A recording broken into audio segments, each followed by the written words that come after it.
Thank you very much again, Jim McKay. And now let's get to the fight itself, to the one that has caused national controversy and national headlines throughout the past week.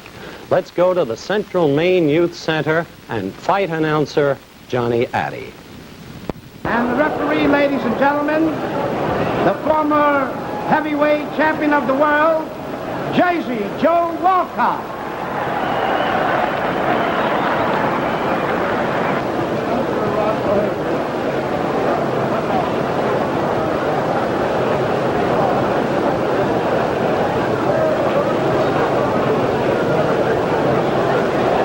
Ladies and gentlemen, Intercontinental Promotions Incorporated, Robert A. Nylon, President, and Arena AA present the main event, 15 rounds, for the heavyweight championship of the world. The principals, introducing from Denver, Colorado, he's wearing black trunks, he weighs 215 and a quarter, the former heavyweight champion, and now the challenger, Sonny Liston.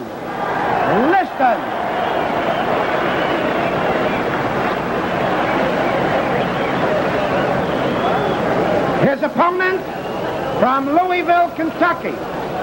He's wearing white trunks. He weighs 206.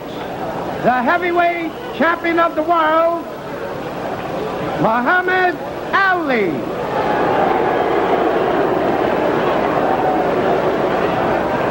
Ladies and gentlemen, Jersey Joe Walcott will now give the instructions. Well, gentlemen, this is a match you both worked very hard for, and I know you're both in good condition. I'm not going to go with a lot of preliminaries. I know you both know the rules of Maine, so I'm in here to enforce them. So I'll say you keep your punches up, protect yourself at all times. Good luck. Shake hands, come out fighting.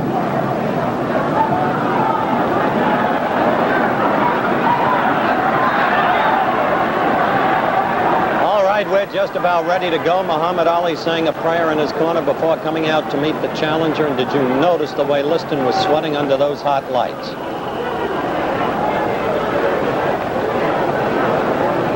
15 seconds from the bell. Our ABC clock timing the fight will be superimposed at the bottom of your screens.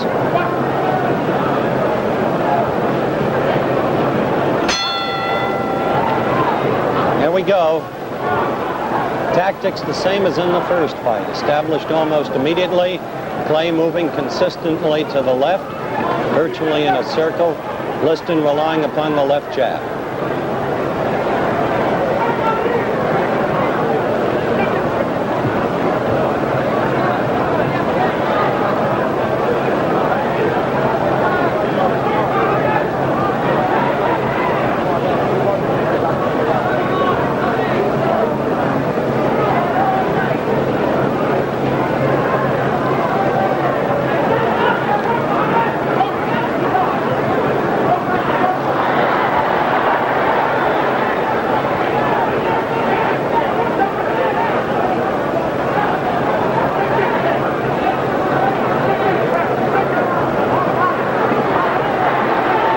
To 1 minute. 1 minute, the time officially proclaimed by the Maine Boxing Commission as the end of the fight. Good right by Clay.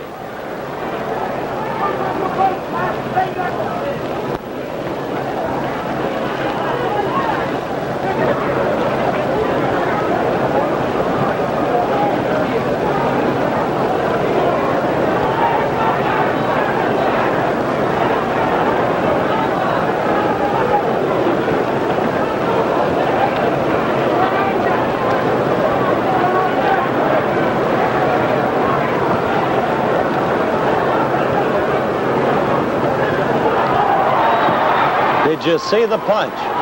Did you see it?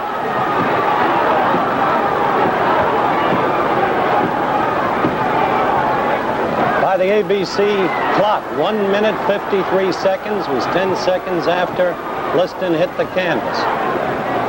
Walcott never heard the official knockdown timekeeper. Liston never heard a count. Walcott leaves the fighters. Liston still has reflexes. Look at him duck.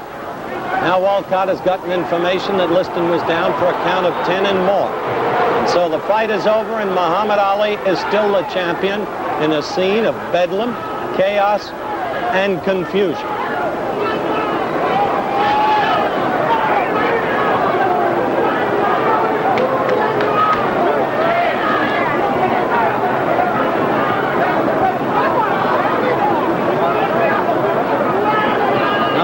Confused is Jersey Joe Walcott.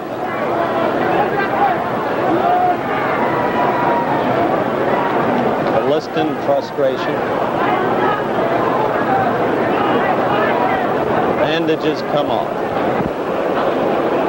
There is the confused one.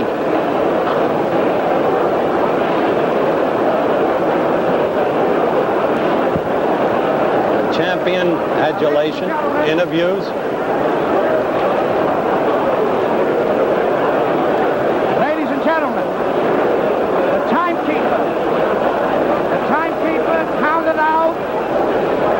In 1 minute of the first round, 1 minute of the first round, the winner.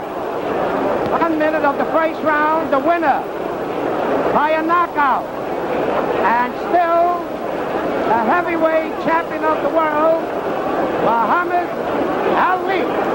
Isn't that incredible that they should call it 1 minute? Off come the champion's bandages now.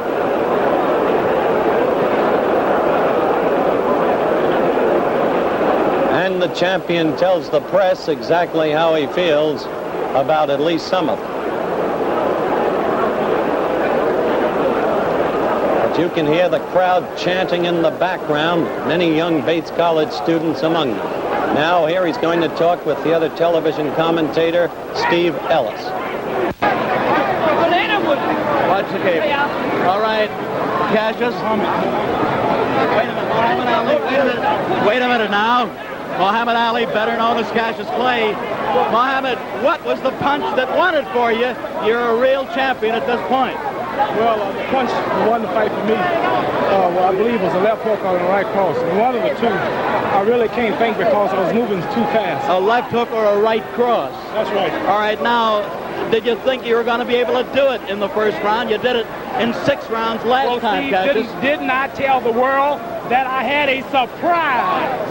And that if I told you the surprise, you would not come to the fight. With me was Almighty Allah and his messenger. And I've been saying my prayers regular, living a righteous life. Right. And as you see, what happened? Oh, wait a minute. Now, let me ask you this, if I may. Cassius, wait a minute. Muhammad. All right, no, wait a minute. Okay, all right, Muhammad, tell me this. Did you think that Liston hit you with any kind of shot that maybe hurt you, any whack toward the body? No, he hit at my body, but he hit my arms instead. He hit your arms instead. I'm a little too fast, Steve, to be hit by slow fellows like You seemed very confident at the beginning. Why were you that confident coming out? I'm confident because Allah's with me and his messenger, Elijah Muhammad. All right, now, Muhammad, tell me this. What did you really knock him out with the left hook and the right smash? Well, I would like to see the videotape if you have it. All right, do we have the videotape? Yes, we do. Show you more. All right, we have the videotape, and let's try for viewers all over the world see what we had. Beautiful footwork. I was getting ready to come in there with a pretty right, but he was in the way. He was in the way. Yes, I must say this was an easy payday. My shape was so good, it really surprised me. I came in at Now you're going to hit him. Watch closely. Watch closely. Is it a right-hand counter? You tell us what it is. I think it was a right-hand counter, not the left hook that you talked about a while ago. Well, didn't I tell you that Liston said in my poem, I want the world to know that I apologize. This kid is so fast, he can't be touched, you know. Now watch this. Watch closely. He's still the aggressor, at least moving towards you. This is scientific action, you see. I'm a creative fighter, just taking my time and watching him knock him out. The man is a little afraid. All of this talk about somebody coming in the arena with bombs and machine guns scared him to death. It didn't scare me, but it scared him. Well, now, Bodini, there it is. That was the right-hand counter. Let's watch it. Let's watch it. A right-hand counter, as I saw it. Steve, you have never saw the real Muhammad Ali. I haven't had time to warm up yet. You haven't? I haven't had time to... just sat down and Let's look at it again. Now, that right hand was good. He aims toward the belly. He hit you under the heart there. Yeah, I didn't feel it. You didn't? No, let's watch it. I thank Allah for his messenger, Elijah Muhammad, for giving me the confidence to conquer all of this fear All right, they now- tried to put in me here Now, tonight. I Muhammad, don't want to describe overlook this. it. Describe this to us. Here he's coming towards you. He's moving in. You counter, I think. I know I just blocked that right hand with my elbow. See, you notice my guard is down. I can't be hit because I have split-second timing with footwork and head work. All right, now watch it. Here it goes, in my opinion, as I look back. Halfway through this first round, or a little better. He's off balance. I'm glad you're showing this in slow motion. I see why now. So fast, I don't guess you can see me in real action, Harley. You're too tough for me. You're too tough for me to see. All right, let's be looking closely. Long time in slow motion for this to happen. Who's Holland? That's right hand. Right hand. The right hand hurt him. Right hand. Right hand. Watch it. What was it? Watch it. Watch it.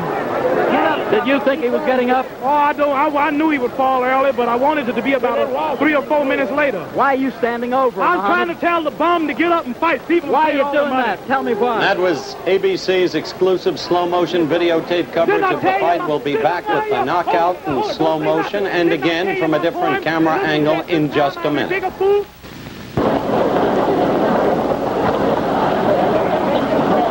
Now, once again, here is the knockout in slow motion.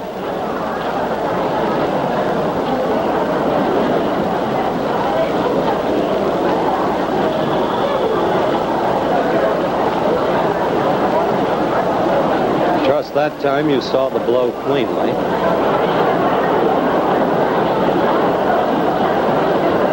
Now observe closely the extraordinary sequence of events that follows. First, the refusal of the champion to go to a neutral corner.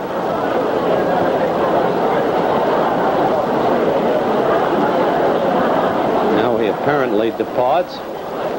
Second, the attempt of Liston to arise. Apparently he is unable to do so. Third, note the champion prancing about the ring. He has still not gone to a neutral corner.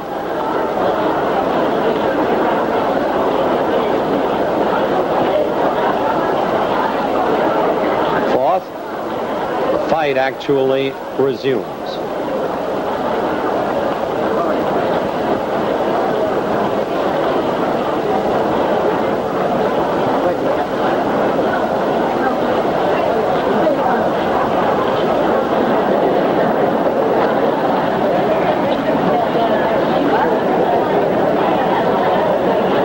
As it does, the referee departs to answer a call from the official knockdown timekeeper's corner. Sixth, Liston still has reflexes. Note the way he ducks the clay barrage.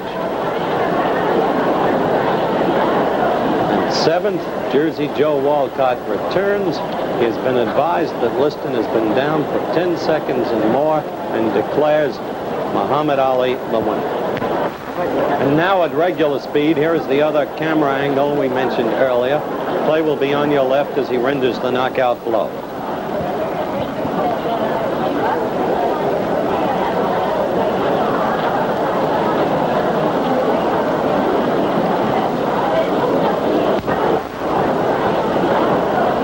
There you saw it once again. Now, before we go to Robert Riga, let's listen to some post-fight comments by Liston and Muhammad Ali. What happened when you tried to get up? Do you think the fight would stop before it should have? Well, only thing I was trying to pick up the count. He was trying to pick up the count. Did you hear the count? Did you know what? No, I didn't. You didn't hear the count. He didn't hear the count, didn't know what it was. There was no count. He couldn't hear it. Was there a punch thrown before the right hand? No. How powerful was the punch in your opinion? It was fair. Hey, wait a minute. What is this last Said it was a fair punch. Sonny, did the punch surprise you? Clay says it was a new tactic, the counter right. It was a surprising punch. If you had picked up the count, would you have been able to continue? Yes, I will. If he picked up the count, he would be able to continue. Myself, I think so. He couldn't pick up any count at all. Yes.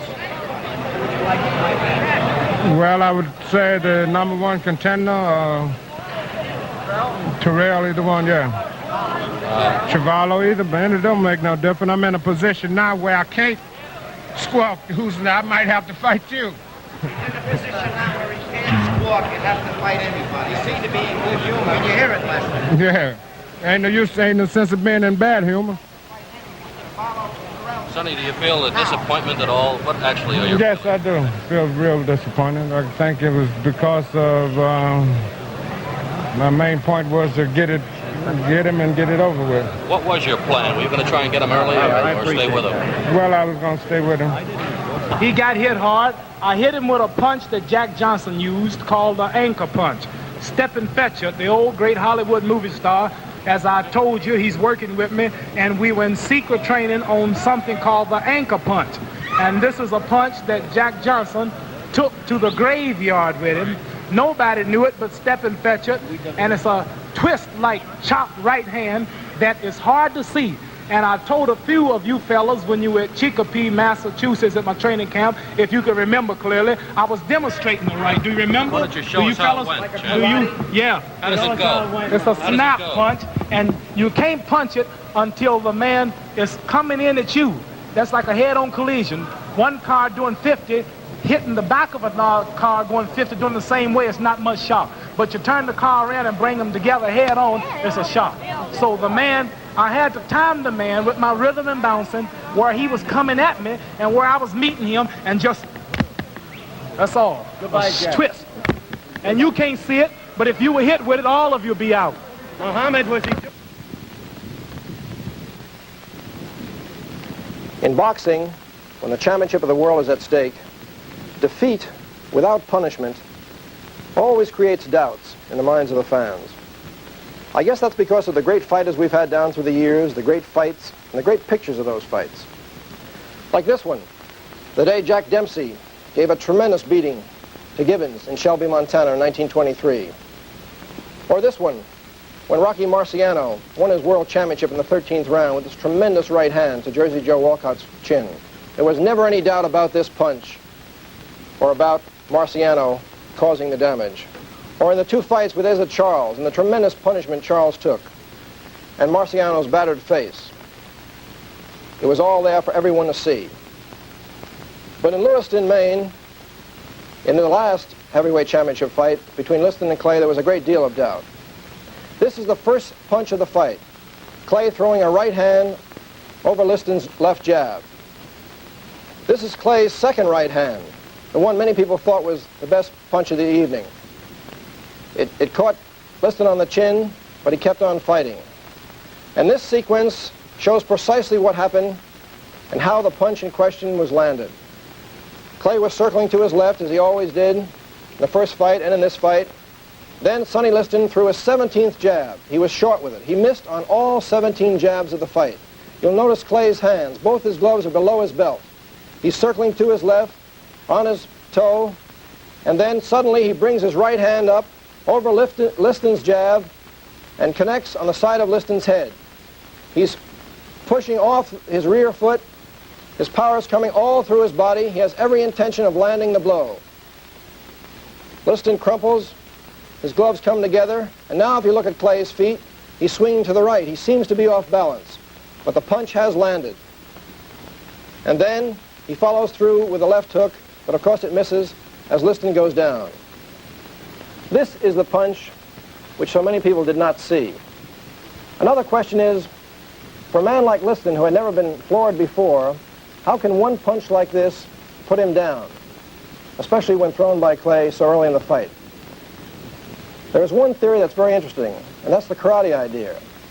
The idea that a fighter throwing a particular punch in a particular style, as Clay can do because he has this great balance, this great speed which you need in karate, and the fact of the twisting motion at the waist, which a karate fighter always has, and the way when you bring the glove up, you turn your fist over.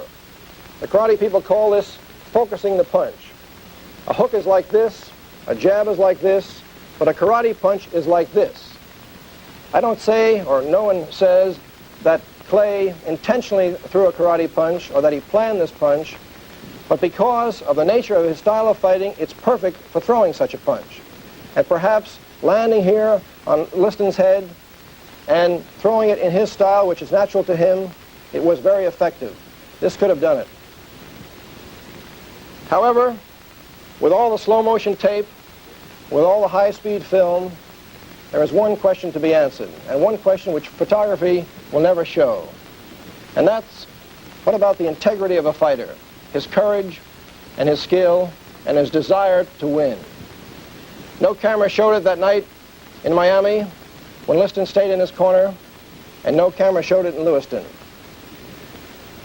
The immortals, Jack Dempsey and Rocky Marciano, will discuss this idea in a little while, but right now, the famous referee, Ruby Goldstein, and Howard Cosell. Thank you, Bob. And Ruby Goldstein is, of course, the most famous third man in the ring in boxing history. Ruby, you're in the ring. Guy gets knocked down. What do you do? Immediately, I see that the man that's caused the knockdown gets to a neutral corner, and in about 4 seconds, I'm back yelling the count into the man that's on the floor, which I pick up from the knockdown timekeeper. How do you hear it from the knockdown timekeeper? It usually comes to the count of 4. I hear it from the knockdown timekeeper in Madison Square Garden, the Bull Clubs, or where they hold the fights. There is a loudspeaker, and it's very easy to hear. But someplace I wound up where you couldn't hear it in some smaller clubs, and we just read the lips of the announcer. Lip reading. Right. All right. Have you ever in your lifetime left the fighters to themselves, one fighter on the floor? No, you don't leave it, and I feel sorry for Joe Walcott. He's a fine man, very honorable man, interested in a lot of good work, but he had a tough man to handle, a man like Clay who kept roaming around in the vicinity where Liston was, yelling to get up, and it was difficult. At the same time, we've got to be reportorial about this, Ruby. Let's have a look. We had a special camera following Walcott during that period of action there, or chaos, however you want to put it. And I'd like your comments about Jersey Joe as we run the film of the fight and see exactly what he does. Now, there's Liston down. Now we're going to be going to Jersey Joe.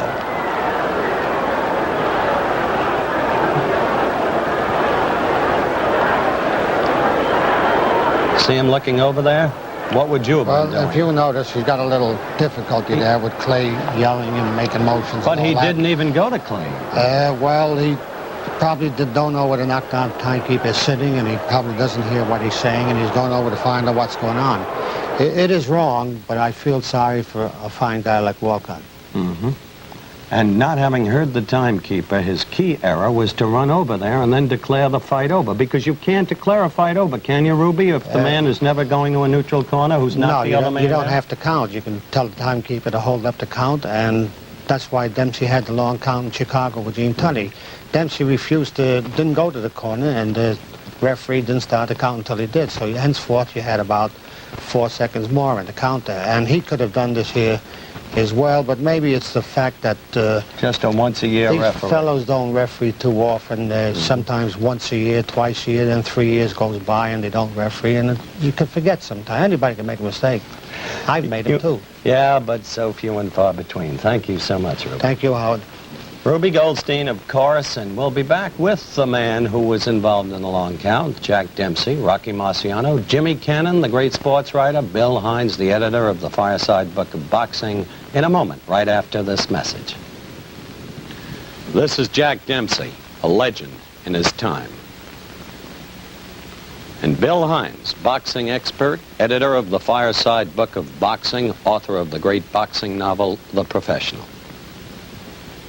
Jimmy Cannon, the distinguished syndicated columnist of the Hearst Press. The hard rock from Brockton, Rocky Marciano, who never tasted defeat.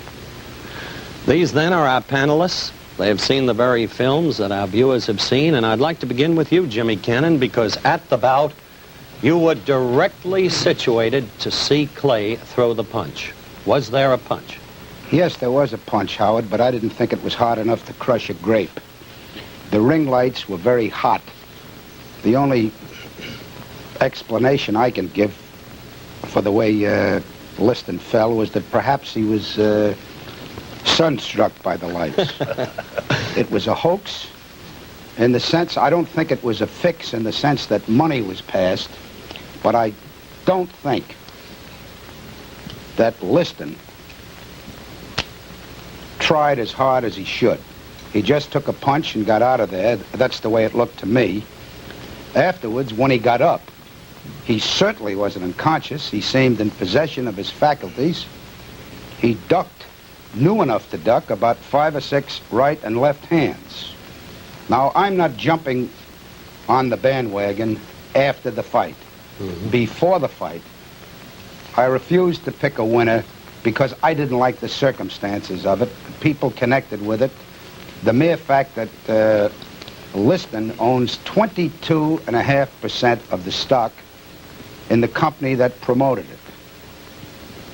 They make an excuse that he doesn't really own it anymore, but it's in the name of William Crawford. I asked Sam Margulies, who's connected with the promotion and seems to be Liston's manager, although he denies it, whose name it was in. And he said, William Crawford. And I said, who is William Crawford? And he said, Liston's father-in-law. Hi, Jimmy. I'm going to move from that to Rocky Marciano because, Rock, you and I were seated together right beneath Liston, virtually, where he fell. Weren't you under the impression that he slipped or tripped rather than fell? Yes, I did, because Clay was in no position at the time to throw a solid punch. He was moving from side to side in those funny moves that he makes, and it looked like he pulled back, threw a sort of a leading right hand without too much power, but from the films, evidently after he threw it halfway, he then put some power behind it and did get in about 6 inches of punching power. Didn't you feel that Walcott thought Liston slipped or tripped? Yes, he acted that way because he just didn't start the count at all. Well, here's a good chance, gentlemen, for a break. We'll get to Bill Hines and Jack Dempsey in just a minute, so let's take 60 seconds out for another kind of sport, shall we? All right, let's resume and let's talk to the Manassas Mauler, Jack Dempsey. Jack, you deliberately did not look at that fight until today when you've seen the films. That's right. What's your view of the films? Well, there's very little to see, except I saw the punch, and the list looked very slow, and there was so much confusion, you can't tell what was going on. You think it was a knockout blow? Well, I don't know how hard he was hit. Not being on the receiving end, you never know just how hard these punches do come over, but I did see the punch go over. Earlier, you were quoted as saying that you didn't want to see the fight or even hear it because you expected that this kind of thing was going to happen. Well, I felt that something could happen, and I didn't want to, if you can't say something good, why say anything at all? I didn't want to say nothing. All right, Bill Hines, you edited the very film that the viewers have seen today. You satisfied that there was a sufficiency of force in that punch to knock out Liston? I think the answer, Howard, rests with Mr. Liston. If he couldn't get up, I think he belongs in Rochester, Minnesota, where the Mayo Clinic is. And if he wouldn't get up, I think he belongs in absentia. Which is where he'll likely be from here on in. I think so. Billy, the thing that puzzles me is the documented record shows that Liston had never before been felled, and Clay had never before been a one-punch knocker-outer. Now, in the wake of those facts, how could this have truly been a knockout punch? Well, I think you'd have to understand Liston's entire physical condition, and we're not sure of that. We're really not even sure how old he is. He says he's 31, and we say he's 31 plus. Certainly he looked like an old man, and as the two pros here can tell you, when you get to a certain age, you just don't live under a punch the way you did when you were young. So I think that's a factor too, Howard. Well, Rocky, when you were not so young really in your career, Archie Moore decked you with a short right that only traveled about 6 inches, didn't it? Yes, that was when I missed him with my own right hand and had the full force going. And Archie, the clever man, just stepped back just about 3 inches and hit me with the best counterpunch you ever saw. And coming in and he coming in, I just went straight forward. What do you think about when you go down? Well, you realize that you can be put down, and it's a frightening thing to know that you can be put down. The punch traveled just a short distance, and you say to yourself, he can do it again, I better be a lot more careful. are a lot more aggressive, either one. Was Clay's punch at all like Moore's? No, not really. I thought he just started it more or less to parry, and all of a sudden he saw the opening and he threw some power at the last moment. I've noticed that on the film here. He didn't have his body behind it or any real follow through. It was just a over the right arm and right on the chin. It could have hit him in a good spot and just confused him very much. Well, as our viewers can see, that punch continues to remain very much in dispute. Our guests have been Jimmy Cannon, Jack Dempsey, Rocky Marciano, and Bill Hines. Thank you, gentlemen. The mystery of the punch unanswered. That's the way it was that May 25th, 1965 in Lewiston, Maine, in a high school hockey rink where they had a heavyweight championship fight. The big questions remain unanswered. Yes, there was a punch, but was it of sufficient force to knock out a man who had never been floored before? What about the referee, Jersey Joe Walcott, and his total confusion? Incidentally, Jersey Joe was invited to appear on this show, but was unavailable. Had he counted, could Liston have been up in time? Did Liston really, for that matter, get a fair share? And what about all of the other bizarre circumstances attendant upon the fight? The way it got, for instance, to Lewiston. Well, some say this was the end of boxing. Congress may bring in a federal boxing commission. Some states want to wipe out boxing. But this may, in fact, have been a new beginning, because Floyd Patterson, now in Sweden, says he's been promised a fight in the fall. And right now, there's a man in the ring, George Chavallo, and there he is, who wants to fight the heavyweight champion. He's ready at that moment. He may get the next shot. Indeed, this may be a new beginning. That's the story of the big fight, Muhammad Ali against Sonny Liston. What about next week on Wide World of Sports? Well, next week, ABC's Wide World of Sports will be at the Commodore Hotel in New York City for the World Pocket Billiards Championship. Luther Wimpy Lassiter will be defending his title against Joe Balsas. Lassiter and Balsas meet in the finals of this competition involving an outstanding field of America's pocket billiards players. Also next week, we'll present an outstanding topical event of international significance. So be sure to check your local listings for ABC's Wide World of Sports next week. The executive producer of ABC's Wide World of Sports is Rune Arledge. The Clay Liston segment was produced for ABC by Jim Spence and Jim Colligan and directed by Marshall Diskin, Bob Delaney, and John Sedgwick. Parachuting coverage produced by Jack Lubell and directed by William Bennington. Today's remote pickups were by ABC New York and Hollywood. Nationwide and worldwide travel arrangements for ABC's Wide World of Sports made through and promotional consideration furnished by TWA Trans World Airlines. Remember to check your local listings for ABC's Wide World of Sports next week.